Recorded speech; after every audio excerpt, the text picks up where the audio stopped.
కామాంతుడనని దానిలో చేసిన కామం దేవతలు చేసిన లోక కన్యారా లీలావతిని అహల్యని మోసం చేసి వంచిన ఎవరు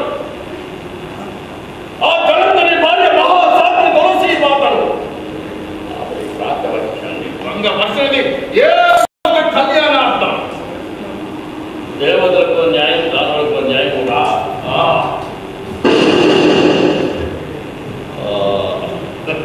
నందీశ్వరుడు వాడ రూపంలో ఉన్న నందీశ్వరుని చూసి హేళన చేసినాడు చెప్పించినాడు నరుల చేతిలోనే సర్వనాశనం అయిపోతానని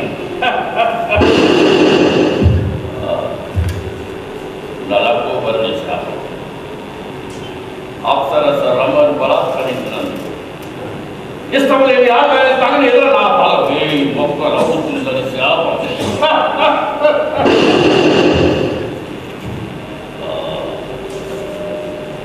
కొన్ని వేల సంవత్సరాల నాడు త్రిలోక చైత్రయాత్ర సాగిస్తుండగా అయోధ్య మీదకి దండించారు. అయోధ్యలో సూర్యవంశరాజు అనరణ్యుడు తల ఖండించాడు.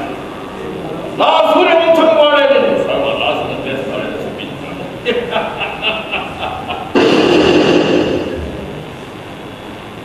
వేదవతి